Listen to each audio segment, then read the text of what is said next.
The House of Representatives has approved a bill seeking a 200 peso across-the-board daily wage increase for minimum wage earners. The measure passed with 171 votes in favor, while one voted against. If enacted, the legislation will raise the daily minimum wage from 645 pesos to 845 pesos nationwide, marking the first legislated wage hike approved by Congress since 1989. Labor groups praised the bill's passage but noted it falls short of their target of a 1,200 peso minimum wage. They also urged the president to sign the measure, emphasizing the shortcomings of the current wage board system. And to provide insights on the matter, we are joined by Sergio Ortiz-Luis Jr., President of the Employers Confederation of the Philippines and the Philippine Exporters Confederation Incorporated. Magandang umaga po. Magandang umaga, Gretchen, at magandang umaga sa mga nakikinig at nanonood sa atin. The legislated wage hike was approved on third and final reading, not just in the Senate that approved a 100 peso wage hike, but also in the House for 200 pesos. What is your reaction to that? Well, I don't know why they even passed it. It's very political. Probably promises during the election and of the organization. But in any case, I think the president's already spoken about it last year when they asked the president to certify as urgent the bill that was passed by the Senate, and also now the lower house, they asked him to certify it. He did not.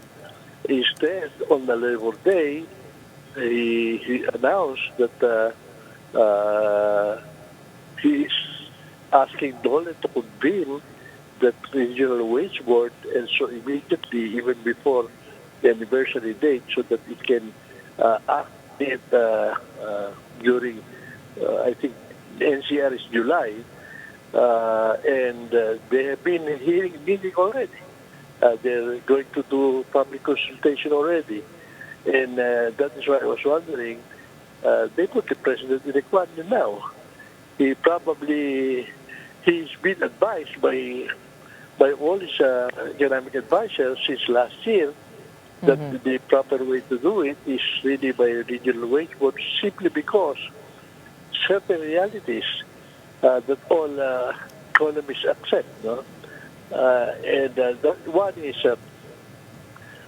mandated wages only affects 10% of the workers. There are 52 million workers, and only 10% are yung minimum wage earners. And if you make it across the board, which means even the managers, the vice president included, and those who will be affected by distortion, it will be about 60%. But the 84% are not beneficiary to this. The 84%, who are they? Many informal sectors, farmers, no employers, fisher folks, no employers,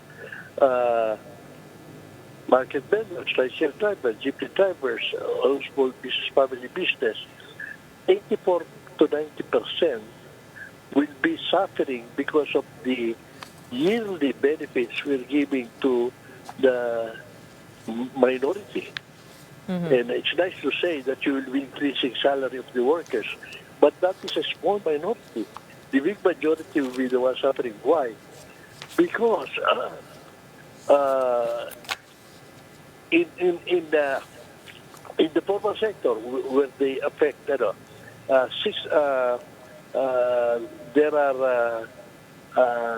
only the 16%, 90% of that are micro industries.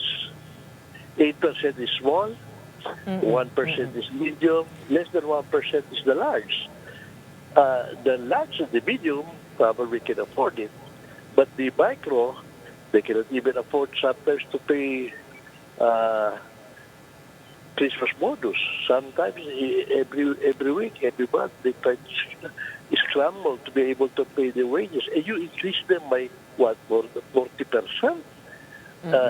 There's no way. What will they do, or what will other enterprises do? Even the informal sectors, they will increase the price so that they can recover what was mandated wages increase.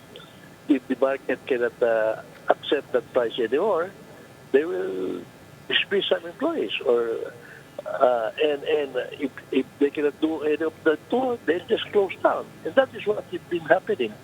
You know, they have been saying that the regional wage board is giving minimal increases. You know, a few years back, they were asking 120 pesos wage, but every year the wage board, 17 regions, 16 regions, have been giving a yearly increase from the lowest. In the past, we tried to attract investment by saying we have the lowest minimum wage in the region. Now we have the highest, simply because every year we give something.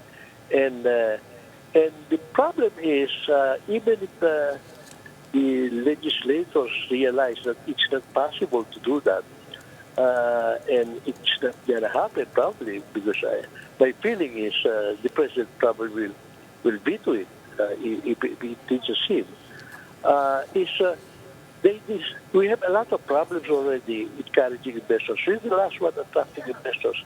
And one of the biggest issue of investors is they cannot predict what our policies and legislations will do.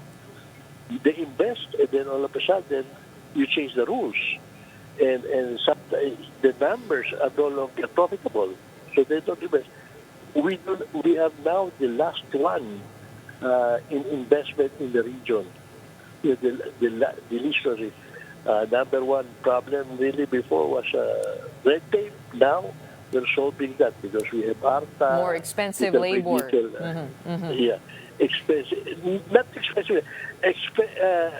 Reasonable labor laws.